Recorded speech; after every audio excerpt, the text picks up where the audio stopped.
89.6 megahertz की frequency पर आपने ट्यून किया है रेडियो KGMU गूंज। मैं हूं आपके साथ आरजे अभी। रेडियो गूंज कहता है कि जान है तो जहान है, यही रेडियो KGMU गूंज की पहचान है। और जब हम अपने जान और जहान की बात करते हैं तो हम बात करते हैं अपने स्वास्थ्य की। स्वास्थ्य का जिक्र जब होता है तब हम बात करते हैं छोटी मोटी या गंभीर बीमारियों की, कि कैसे हम उन बीमारियों से अपने आप को बचा सकते हैं। देखिए दोस्तों, कई ऐसी बीमारियां होती हैं जो हमें बहुत ज़्यादा परेशान करती हैं। कई बीमारियां ऐसी होती हैं जो कम समय के लिए होती हैं और जल्दी ठीक हो जाती हैं। लेकिन कुछ बीमारियों का संबंध साफ सफाई से होता है। जी हाँ, आप सब ये जानते हैं कि अगर हम अपने आसपास साफ सफाई रखते हैं तो बहुत सारी ऐसी बीमारियां हैं जो हमारे आसपास नहीं आती हैं। जैसे मच्छरों से फैलने वाली बीमारियों की अगर हम बात करें, और वैसे जब गर्मी का मौसम धीरे धीरे ख़त्म हो रहा है और बारिश का मौसम अब धीरे धीरे आने को है, तो ऐसे में जो मौसम का परिवर्तन होता है, इस बीच मच्छरों का प्रकोप बहुत ज़्यादा होता है। और ख़ास करके ऐसे लोग जो ग्रामीण क्षेत्रों में रह रहे हैं या जिनके घर के आसपास नदी नाले या कुछ इस तरह की गंदगी है जिसकी वजह से मच्छरों की जो संख्या है वो लगातार बढ़ती जा रही है, तो उससे बहुत ज़्यादा परेशानियां होती हैं। चाहे डेंगू की बात करें, मलेरिया की बात करें, ये ऐसे बीमारियां हैं जो लोगों को बहुत ज़्यादा परेशान करती हैं, लेकिन हम इससे बच सकते हैं थोड़ी सी जागरूकता दिखाने के साथ ही।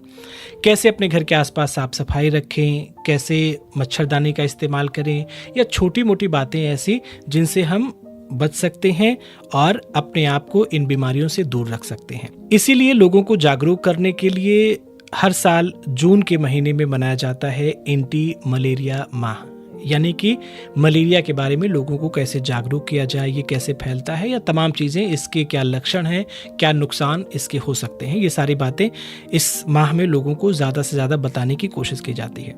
तो इसी उपलक्ष्य में आज इस विषय में तमाम जानकारियां देने के लिए, या फिर ज़िले में क्या तैयारी है मलेरिया से बचाव के लिए, हमारे साथ स्टूडियो में मौजूद हैं डिस्ट्रिक्ट मलेरिया ऑफिसर डॉक्टर ऋतु श्रीवास्तव जी। मैम, आपका बहुत बहुत स्वागत है हमारे इस कार्यक्रम में। धन्यवाद। मैम, चूंकि ये महीना एंटी मलेरिया माह के रूप में मनाया जा रहा है, जाहिर सी बात है कि मलेरिया के बारे में लोग जानते हैं, समझते हैं, फिर भी लापरवाही ये होती है कि हम घर के आसपास साफ सफाई नहीं रखते हैं, या कुछ और भी कारण होते हैं जिनकी वजह से मच्छरों का प्रकोप बढ़ता है और ऐसी घातक बीमारियां लोगों को होती हैं। तो थोड़ा सा मलेरिया के बारे में हमारे श्रोताओं को आप अपने मुखार बिंदु से बताएं ताकि वो इसे और अच्छे से समझ पाएं। जी अभिषेक जी, जो हमारा मलेरिया का जो रोग है वो मच्छरों से होने वाला एक रोग है। और ये मच्छर जो है वो एनोफिलीज मादा मच्छर से ये बीमारी फैलती है। इस मच्छर का जो प्रजनन है वो साफ रुके हुए पानी में होता है, जो आपके घर के आसपास होता है, घर के अंदर होता है, आपकी जो साफ रुकी हुई नालियां हैं उनमें होता है। कहीं भी रुका हुआ थमा हुआ पानी होएगा तो वहाँ पर आपका इन मच्छरों का प्रजनन हो सकता है। बिल्कुल ठीक कहा आपने। अगर हम स्वयं साफ सफाई रखेंगे अपने घर के आसपास, अपने जो मोहल्ला है वहाँ पर, अपने पार्कों में, तो हम इस तरह की जो हमारी जल जनित ये वेक्टर बॉर्न बीमारियां हैं जैसे मलेरिया है, डेंगू है, इनसे हम अपने आप को बचा सकते हैं। मैम, आपने कहा कि स्वतः साफ सफाई, लेकिन लोगों का असल में हमेशा ये धारणा रहती है कि साफ सफाई का काम तो सरकार का है। घर के आगे नाली है अगर, तो कूड़ा तो वो फेंक सकते हैं मगर सफाई वो नहीं कर सकते हैं। तो इस विचारधारा को कैसे बदला जा सकता है? देखिए, जो विचारधारा है उसको धीमे धीमे हमें खुद बदलना होगा। सरकार अपने जो जिम्मेदारी है, जो अपना जो उनका किरदार है, उससे कहीं भी अपने आप को अलग नहीं करती है।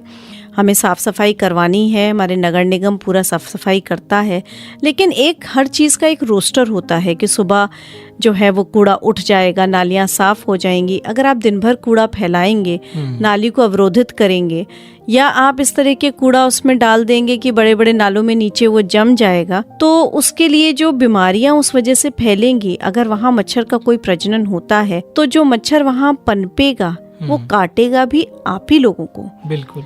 तो इसलिए बचाव ही आपके लिए सबसे बड़ा है। साफ सफाई आप रखेंगे तो आप उन बीमारियों से बच सकते हैं। कई दफा ऐसा होता है कि लाख चाहकर भी आप नगर निगम है या कोई और संस्था है जो साफ सफाई के साथ जुड़े होते हैं, वो किसी वजह से या तो कहीं कोई कार्यक्रम है, कोई जलसा है, इस वजह से 2-1 दिन वहां नहीं आ पाए हैं, तो उस समय अगर हम एक कदम खुद बढ़ा लें, क्योंकि स्वच्छता जो हमारे जो है वो हमारे अपने अंदर होनी चाहिए और हमारे को सबके साथ ये होना चाहिए कि हम स्वच्छ रहें। तो अगर हम भी एक कदम बढ़ा लेंगे तो उसमें कोई हानि नहीं है, बल्कि हमारा फायदा ही है। बिल्कुल।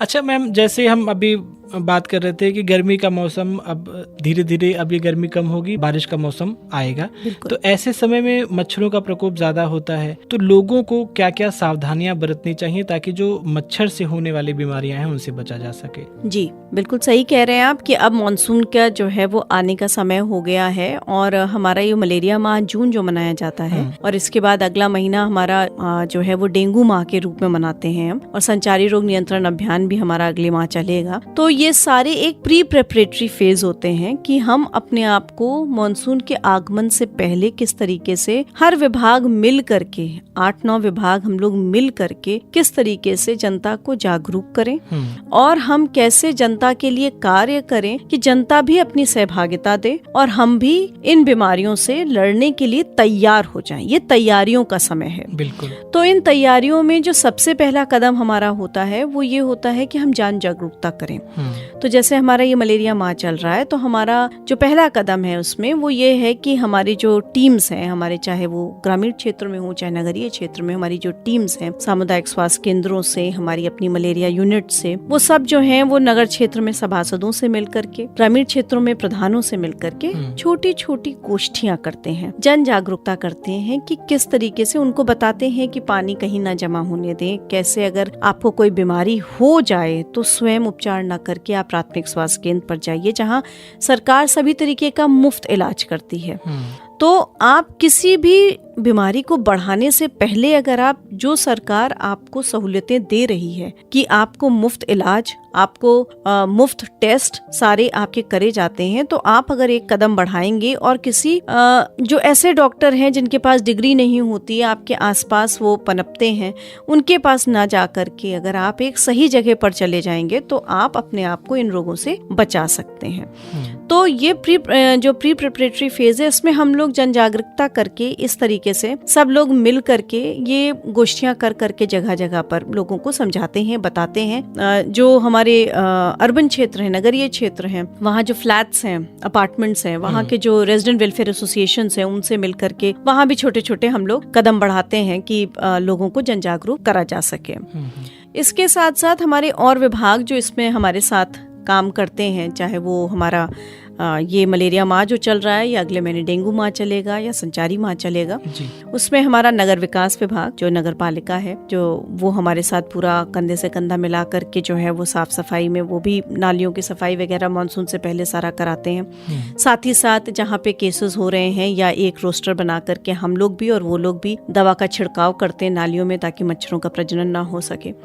हमारा पंचायती राज विभाग है जो यही काम, झाड़ियों की कटाई, नालियों की सफाई, दवा का छिड़काव, ये ग्रामीण क्षेत्रों में करता है। हमारा शिक्षा विभाग, जब 1 जुलाई से हमारे स्कूल खुलेंगे तो बच्चों में इन चीजों का पूरा जो है जन जागरूकता करता है। मॉर्निंग असेंबली में प्रार्थना के समय उनको 5 मिनट ये सब बताया जाता है कि कैसे बचाव कर सके। कृषि विभाग हमारे जो चूहे छतुंदरों से होने वाली बीमारियां हैं जो हैं वो साफ सफाई से संबंधित हैं, उसमें हमारी सहायता करता है। पशु विभाग है जो जापानीज इंसेफ्लाइटिस, दिमागी बुखार, जिससे बच्चों की बहुत ज्यादा ईस्टर्न यूपी में जो है वो मौत हुई थी, उससे बचाव के लिए एक सुअर जो है उसमें वो एक कारक होता है उसका, तो सुअर बाड़ों में भी इन चीजों का जो है वो जागरूकता करी जाती है कि कैसे आबादी से दूर उनको ले जाएं। तो कई विभाग, सूचना विभाग जैसे आप हैं, आप लोग सब मिल करके ये सब हम जन जागरूकता के कार्यक्रम करते हैं कि ज्यादा से ज्यादा लोग समझें इस बात को कि हम जो कदम, सरकार जो कदम बढ़ा रही है उसके साथ साथ एक कदम अगर आप भी बढ़ा लोगे तो हम इन बीमारियों से अच्छे से बच सकेंगे। अच्छा मैम, जब हम मलेरिया की बात करते हैं, थोड़ा सा इस बीमारी को लेकर के भी बात कर लेते हैं कि भाई मच्छरों के काटने से होता है, कैसे इसके लक्षण लोगों में पता चलता है कि हाँ ये मलेरिया है या ये डेंगू है या नॉर्मल बुखार है, ये कैसे लोग अंतर जाने और ताकि तत्काल वो किसी विशेषज्ञ से मिल करके इलाज अपना शुरू करें। जो इसके कैरेक्टरिस्टिक सिम्टम्स हैं उनके बारे में हम बात कर सकते हैं। हालांकि आप जानते हैं कि हर जो प्राणी है वो सर्वाइवल ऑफ द फिटेस्ट है, तो थोड़ा थोड़ा अपने आप को स्वरूप बदलता है ताकि वो सर्वाइव कर सके। तो कभी कभी हमें जो आपको लक्षण हम बताने जा रहे हैं उसके अलावा भी मिल जाती हैं चीजें, लेकिन मोटे तौर पर अगर कोई भी जाड़ा लग करके बुखार आता है तो उसमें हम जो है वो कह सकते हैं कि ये मलेरिया का बुखार है। अगर कोई बुखार आपको बहुत तेज बुखार आया है और उसमें जो है वो बदन दर्द बहुत है तो आप कह सकते हो कि ये हो सकता है डेंगू का बुखार हो। अगर उस तेज बुखार के साथ बदन दर्द में आपके छोटी छोटी जो जॉइंट्स हैं, उंगलियों के जॉइंट, पैरों के जॉइंट्स, एड़ियों में, यहाँ पे आपके दर्द हो रहा है तो आप कह सकते हो चिकनगुनिया है। तो ये एक मोटे तौर पे आप ये कह सकते हो कि ये आपको हो रहा है। अगर हम वापस मलेरिया की बात करें तो जाड़ा लग के अगर आपको बुखार आया है तो एक तो ये बुखार जो है वो बिल्कुल एक साइक्लिक बुखार है कि आपको एक निश्चित समय पर ही आता है। उसके बाद तेज चढ़ेगा, कपकपी के साथ चढ़ेगा, उसके बाद जब उतरेगा तो आप बिल्कुल पानी से एकदम बिल्कुल तर जाइएगा आप और एकदम उतर जाएगा और बहुत कमजोरी दे जाता है। तो हम लोग ये देखते हैं, प्रायः ये देखा जाता है कि अगर 3 दिन की किसी भी, अगर एक आम डॉक्टर के पास आप चले गए और मलेरिया का पूरी तरीके से ट्रीटमेंट नहीं हुआ तो बुखार तो और आपकी तकलीफ तो 3 दिन में ठीक हो जाएगी, लेकिन जो मलेरिया का कीटाणु है, प्लाज्मोडियम जो है, वो आपके शरीर में बना रहता है और वो रिलैप्स होने के चांसेस होते हैं और अगर रिलैप्स हो गया तो आपके लिए खतरनाक हो सकता है। मलेरिया 2 तरीके का होता है जो यहाँ पाया जाता है, वैसे तो और भी तरीके के होता है। जो यूपी में पाया जाता है और हमारे जनपद में पाया जाता है, उसमें आपके प्लाज्मोडियम फैल्सीपेरम और प्लाज्मोडियम वाइवेक्स, ये 2 तरीके का मलेरिया होता है। जिसमें जो प्लाज्मोडियम फैल्सीपेरम है, दिमागी बुखार होता है वो, तो पिछले कई वर्षों से लखनऊ में कोई ऐसा केस नहीं निकला है। ये एक खतरनाक बीमारी है और इससे इंसान की मृत्यु तक हो जाती है। लेकिन जो आपका मलेरिया वाइवेक्स है, पीवी है, ये आपका पूरी तरीके से आपका दवा के ट्रीटमेंट से 14 दिन का कोर्स होता है। आप 14 दिन की दवा खाइएगा और आपको पूरी तरीके से आप क्योर हो जाइएगा, दोबारा आपका रिलैप्स भी नहीं होगा। रिलैप्स तभी होता है जब 14 दिन दवा नहीं खाई जाए तो आपको रिलैप्स हो सकता है, या बीच बीच में दवा छोड़ करके जी जी बिल्कुल बिल्कुल कोर्स ना अगर कंप्लीट करते हैं आप तो दिक्कत आपको हो सकती है जी।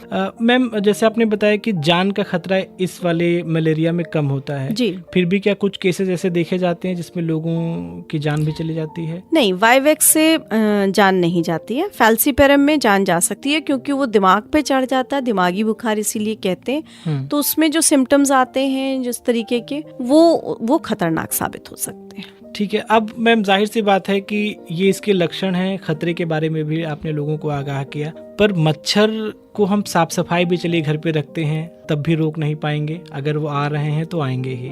कैसे बचा जा सकता है? एक आम इंसान जो ऐसी जगह पे है जहाँ पर, अच्छा कुछ जगहों पे देखते हैं तो मच्छर बिल्कुल नहीं है, कुछ जगह पे देखते हैं तो बहुत ज्यादा रहते हैं, तो वहाँ पे वो अपने आप का ख्याल कैसे रखे कि भाई मच्छर तो अब आ रहे हैं, उनसे बचना कैसे है?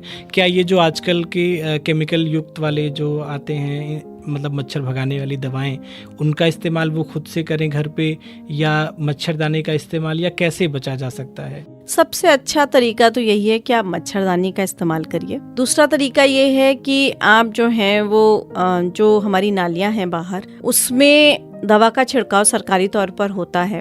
और अगर आपको लगता है कि समय से नहीं हो पा रहा है या आपके यहाँ मच्छर ज्यादा है, तो जैसे कि हम बार बार कह रहे हैं, अपनी सहभागिता बढ़ाइए। और 2 बूंद, सबके घर में मोटरसाइकिल होती हैं, बिल्कुल, तो मोटरसाइकिल से या आपकी जो गाड़ियां हैं उससे जो सर्विस का ऑयल निकलता है, जो जला हुआ मोबिल होता है, वो अगर आप घर पे रखेंगे और उसकी आप 2-4 बूंदे अपनी नाली में डाल देंगे तो एक परत जम जाएगी तेल की। और आप जानते हो तेल पानी के ऊपर तैरता है, तो जब ये तेल पानी के ऊपर तैरेगा तो जो उसके अंदर मच्छर का 3 हिस्सा जीवन चक्र पानी में होता है, तो जो जीवन चक्र है उसको ऑक्सीजन नहीं मिलती, और जब वो लार्वे को ऑक्सीजन नहीं मिलती तो वो वहीं स्वतः खत्म हो जाता है और मच्छर का प्रजनन नहीं होता है। तो बाहर तो आप अपनी सहायता इस तरीके से करते हैं, घर में आप मच्छरदानी का प्रयोग कीजिए। तीसरी चीज जो आप कर सकते हैं वो ये है कि आप ज्यादा से ज्यादा पूरे आस्तीन के कपड़े पहनिए, ताकि आपका जो शरीर का जो हिस्सा जो एक्सपोज्ड है मच्छरों के काटने के लिए वो कम से कम हो सके। चौथा, आप जो हैं वो अपने घर के अंदर जो पानी के स्रोत हैं उसको कम से कम रखिए। हम सब अपने घरों में गमले रखते हैं और अपनी फर्श की सुंदरता बना रखने के लिए नीचे ट्रे लगा लेते हैं गमले के, तो जरूर लगाइए, लेकिन ये ध्यान रखिए कि उस ट्रे में पानी ना जमा हो, या फिर उस ट्रे में आप बालू रख लीजिए फिर गमला रखिए ताकि सोख ले, क्योंकि इन चीजों पे हमारा ध्यान नहीं जाता। घर के अंदर हम लोग मनी प्लांट सजा लेते हैं, मनी प्लांट का पानी को ही नहीं बदलता, तो उनकी जड़ों में उस रुके हुए ठहरे हुए पानी में लार्वा पनप जाता है। तो ये गुलदस्ते हैं, मनी प्लांट हैं, गमले हैं, कूलर है, इन सभी, क्योंकि जब बारिश होने लगती है तो कूलर तो बंद हो जाता है, उसका पानी उसी में पड़ा रहता है। जो पानी रह जाता है वो अगर पानी वहाँ हफ्ते भर ठहर गया तो उसमें मच्छर के प्रजनन होने के चांसेस रहते हैं। इसीलिए हम लोग कहते हैं कि पानी खाली करके रखिए, और खाली ही नहीं करिए, जो कूलर है या कोई भी चीज जो आपने खाली करके रखी, जो भी पात्र है, गाय को आप पानी देते हो, चिड़िया को पानी के लिए रखते हो, ये सारे पात्र जो हैं वो हफ्ते में एक दिन कम से कम रगड़ के साफ करिए, क्योंकि जो अंडे चिपके रह जाते हैं उनमें 1-2 साल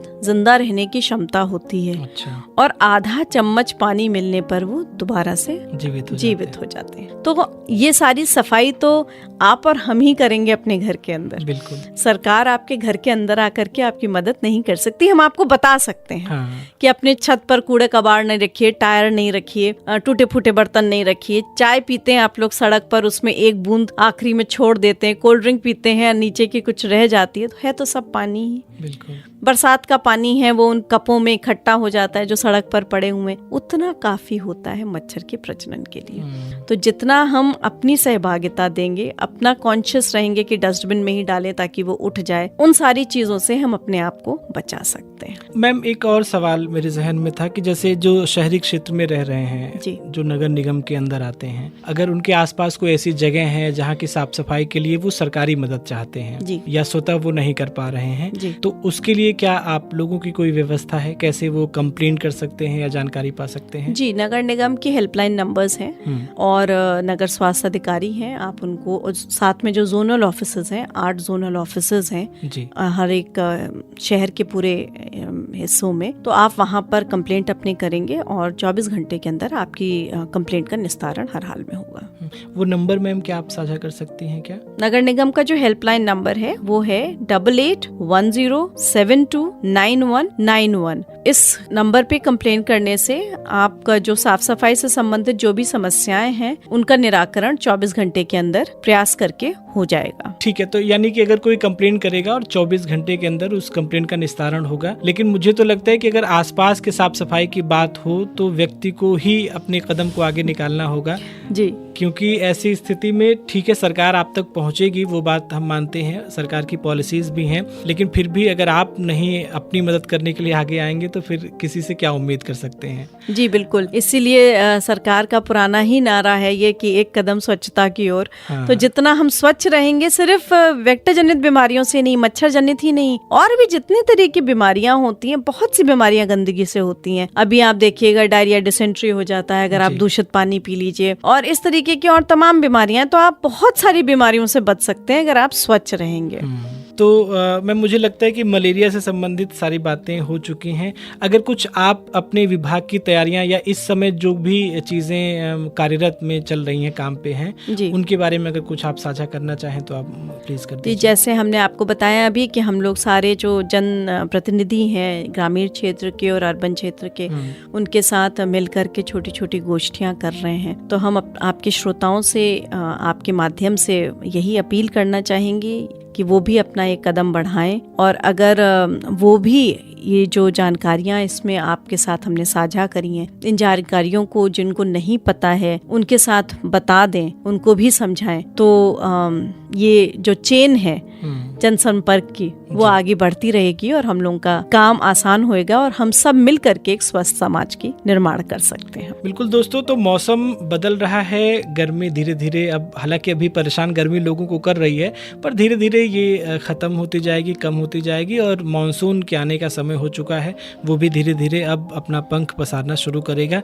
लेकिन इस बीच में जो छोटी मोटी लापरवाहियाँ हमारे तरफ से होती हैं, चाहे वो घर के सामने की नालियाँ हों, घर के छतों पर रखे हुए खाली बर्तन हो, सामान हो, टायर हो जिसमें पानी भर सकता है, उन सब चीज़ों को थोड़ा सा आप ध्यान रखिए, कम से कम रखिए ऐसे सामानों को जिसमें पानी भर सके। और जहाँ पानी भरता है वहाँ पर, जैसा कि डॉक्टर ऋतु श्रीवास्तव ने बताया कि आप जली हुई जो आपके गाड़ी से ऑयल निकलता है, मोबिल ऑयल, वो आप थोड़ा बहुत अगर उसका छिड़काव करेंगे तो जाहिर तौर पर मच्छरों की प्रजनन जो है उनका कम होगा और आपके आसपास मच्छरों का प्रकोप भी कम होता चला जाएगा। तो छोटी छोटी बातें हैं जो आप तो समझ चुके हैं, लेकिन आपकी भी जिम्मेदारी ये होती है कि आप अपने आसपास के लोगों को भी बताएं, तो वहां पर हर व्यक्ति अपनी भागीदारी निभा पाएगा और इस गंभीर समस्या से हम निजात पा सकेंगे। तो डॉक्टर ऋतु श्रीवास्तव जी, आज आप हमारे स्टूडियो में आए और इतनी महत्वपूर्ण जानकारी एंटी मलेरिया माह में मलेरिया से संबंधित आपने लोगों को दी, इसके लिए आपका बहुत बहुत धन्यवाद मैम। धन्यवाद आप सबका कि आपने मौका दिया कि आप लोगों के साथ यहाँ पे बैठ करके कुछ जानकारियाँ साझा करें और